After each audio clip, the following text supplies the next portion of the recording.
Peter और शांता दो अनाथ भाई बहन थे। उनके माँ बाप एक रेल दुर्घटना में मारे गए थे। तब ये दोनों बहुत ही छोटे थे। इसके बाद वे अपनी चाची के पास रहने लगे। चाची का नाम था रेबेका कोसित। दोनों भाई बहन उसे रेबेका चाची कहते थे। रेबेका ने जागीरदार की पत्नी के पास नौकरी की। बड़े घर में नौकरी करने से रेबेका के मन में अहंकार समा गया था। वह दूसरे लोगों को अपने से छोटा समझने लगी थी। दोनों बच्चों से भी बहुत कठोर व्यवहार करती थी। पीटर और शांता का मन दुखी रहता था, पर ये और किसके पास जाते? कोई भी तो था नहीं उनका अपना। रेबेका का अपना कोई बच्चा नहीं था। जागीरदार की पत्नी मरते समय रेबेका के लिए कुछ धन छोड़ गई थी, इसलिए जैसे तैसे रेबेका और बच्चों का जीवन चल रहा था। दोनों उम्र से बच्चे थे, पर दूसरे बच्चों जैसा जीवन नहीं था उनका। जब जब वे दूसरे बच्चों को हंसते खिलखिलाते देखते तो उनका मन रो उठता। और फिर एक दिन रेबेका चाची भी चल बसी। अब तो पीटर और शांता बिल्कुल ही अकेले रह गए थे इतनी बड़ी दुनिया में।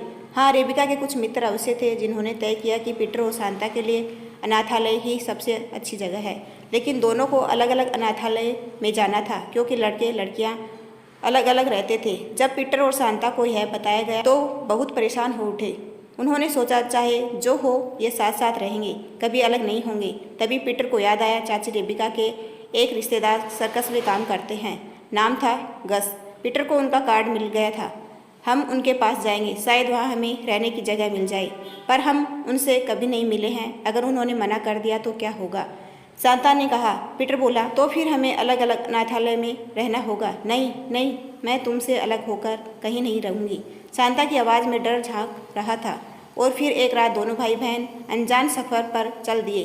वे कुछ नहीं जानते थे कि कहाँ जाना है और जिसके पास जा रहे हैं वह कैसा आदमी है, पर एक नन्ही सी आशा भी थी, शायद रास्ता मिल जाए। यह गस नामक व्यक्ति उन्हें अपना ले, तब तो उन्हें अनाथालय में नहीं जाना पड़ेगा। इस तरह अंधेरी सड़कों पर नहीं भटकना पड़ेगा। रात बीतने लगी। दोनों भाई बहन चले जा रहे थे। सड़क के दोनों ओर मकानों में लोग आराम की नींद में डूबे थे, पर अभागे पीटर और शांता आश्रय की खोज में भटक रहे थे।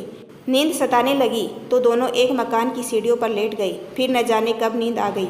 एकाएक पीटर की नींद खुली। एक आदमी पास में खड़ा उसे झकझो रहा था। वह उस मकान में रहता था। अब तक शांता की नींद भी टूट गई थी। उस आदमी को दो बच्चों को इस तरह खुले में सोते देखकर हैरानी हो रही थी। उसने पूछा तो पीटर ने सारी बात कह सुनाई।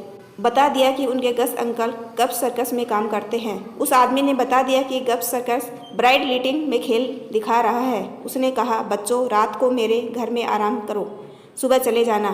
बाकी रात दोनों ने नरम बिस्तर पर आराम से बिताई। सुबह अंकल गस की खोज में चल दिए। वे पूछताछ कर बढ़ते रहे, पर पीटर और शांता ब्राइड लिटन में पहुँचे तो गप्स सर्कस अभी वहाँ नहीं पहुँचा था। कुछ देर बाद सर्कस की गाड़ियां एक मैदान में आकर खड़ी होने लगी। उनमें हाथी, घोड़े और चेदार बड़े बड़े पिंजरों में शेर भी थे। वे वहां खड़े खड़े देखते और रोमांचित होते रहे। किसी सर्कस को इतने निकट से देखने का दोनों भाई बहन के लिए यह पहला मौका था। उन्होंने गस के बारे में पूछा तो एक आदमी दोनों को अपने साथ ले गया। गस अधेड़ उम्र का गंभीर चेहरे वाला आदमी था। जब उसे पता चला कि उसके भतीजा भतीजी आए हैं तो वह हैरान हुआ और अपने तंबू से बाहर आ गया। पीटर और शांता ने उसे नमस्कार किया। चाची रेबेका के बारे में बताया। कहा, अब हमारे पास कोई स्थान नहीं है रहने के लिए, इसलिए हम आपके पास आए हैं। हम अलग अलग अनाथालय में जाकर नहीं रहना चाहते। गस अकेला रहता था। उसे दोनों बच्चों का आना अच्छा नहीं लगा। वह रेबेका का दूर का रिश्तेदार था। उसे यह कल्पना नहीं की थी कि इस तरह दो अनाथ बच्चे ढूंढते हुए यहाँ तक आ जाएंगे। पर पीटर और शांता को एकदम धुतकार भी नहीं सकता था, क्योंकि सारे सर्कस में गस के रिश्तेदारों की चर्चा होने लगी थी। गस ने कठोर स्वर में कहा, तुम दोनों मेरे पास क्यों आए? अनाथालय में चले जाते तो अच्छा रहता। खैर, जब तक सर्कस खेल दिखा रहा हूँ तब तक मैं तुम लोगों को साथ रखूंगा। उसके बाद तुम जानो तुम्हारा काम। पीटर और शांता गस के रूखे व्यवहार से सहम गई। वे जाते भी तो कहाँ। वे जानना चाहते थे कि सर्कस कब तक खेल दिखाएगा, पर कुछ भी पूछने की हिम्मत न हुई। इस तरह शांता और पीटर गप्स सर्कस के साथ रहने लगे। वहाँ की दुनिया उनके लिए अनोखी थी। दिन में सर्कस के कलाकारों को अभ्यास करते देखते तो विचित्र लगता। सर्कस जिस कस्बे में जाता, कलाकारों के बच्चे वहाँ के स्कूल में पढ़ने के लिए जाते। हर कस्बे में सर्कस 4-5 दिन तक रुकता था। पीटर सोचता था, विचित्र है यह पढ़ाई, ऐसे में कोई क्या पढ़ सकता है भला। पर वो दोनों तो उस दिन तक एक बार भी स्कूल नहीं गए थे।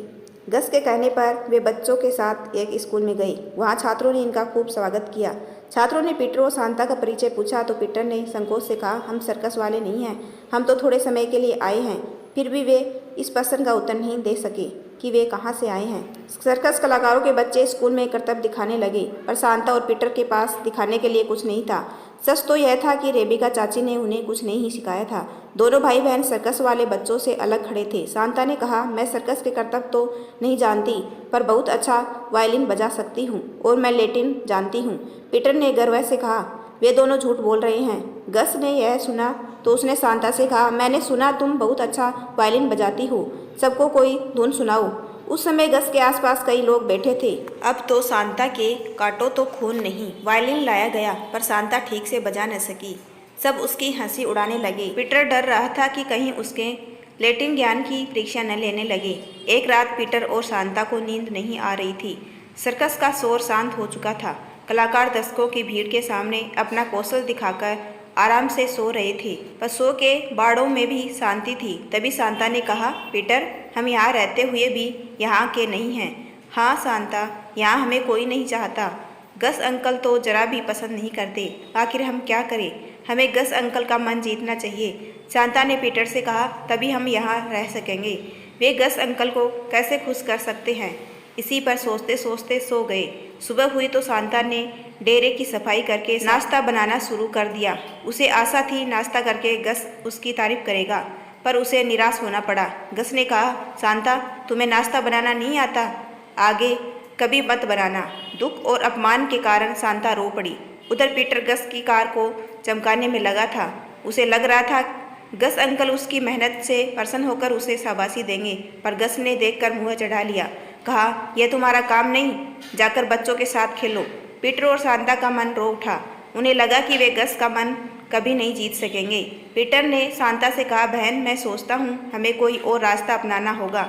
हाँ, मेरा भी यही ख्याल है, शांता बोली। उस दिन से उन्होंने गस को प्रसन्न करने की कोशिश छोड़ दी। शांता लड़कियों को सर्कस के करतब सीखने वाली महिला के पास गई। उसने उसे सीखने की इच्छा प्रकट की। पीटर बेन नामक व्यक्ति के पास गया। बेन घुड़सवारी का प्रशिक्षण देता था।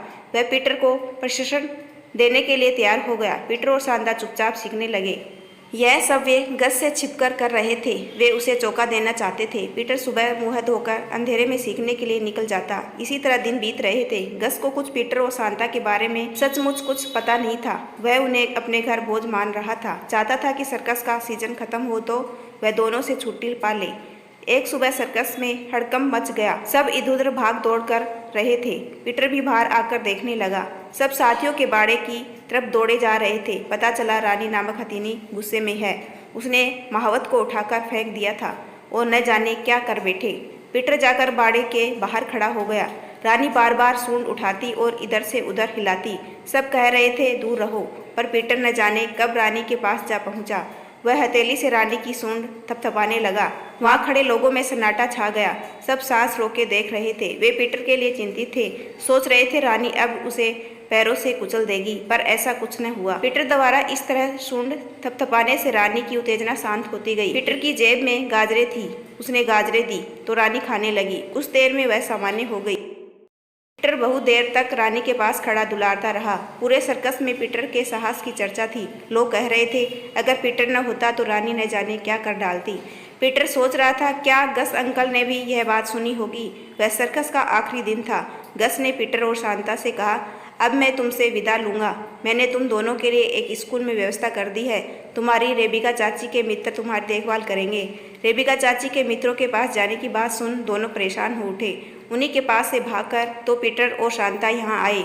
अब वे सर्कस की जिंदगी स्वीकार कर चुके थे, तो उन्हें फिर से निकालने की तैयारी हो रही थी। उसी रात सर्कस के तंबू में आग लग गई। घोड़े उसमें फंस गए। पीटर ने देखा तो फिर दौड़ता हुआ तंबू में घुस गया। घोड़े के बंधन खोलकर बाहर ले आया। इस काम में उसे चोट भी आई, पर उसने परवाह नहीं की। उसे खुशी थी कि उसने घोड़ों को जलने से बचा लिया था। अगली सुबह सब विदा हो रहे थे। सर्कस का सामान गाड़ियों में लादा जा रहा था। पीटर और शांता एक तरफ खड़े थे। वे किसी के नहीं थे, कोई नहीं था उनका। तभी सर्कस के मालिक ने गस से कहा, मैंने सुना है तुम दोनों बच्चों को दूर के स्कूल में भेज रहे हो। यह तो ठीक नहीं है। अब ये हमारे हैं, ये कहीं नहीं जाएंगे, हमारे साथ रहेंगे। पीटर और शांता ने गस अंकल को पहली बार हंसते देखा। बच्चे जैसा चाहें, अब दोनों भाई बहन अनाथ नहीं रह गए थे। उन्हें अपना सर्कस का परिवार मिल गया था। वे मुस्कुरा रहे थे। अगर आपको कहानी पसंद आई हो तो कमेंट करके ज़रूर बताइएगा कि कहानी कैसी लगी।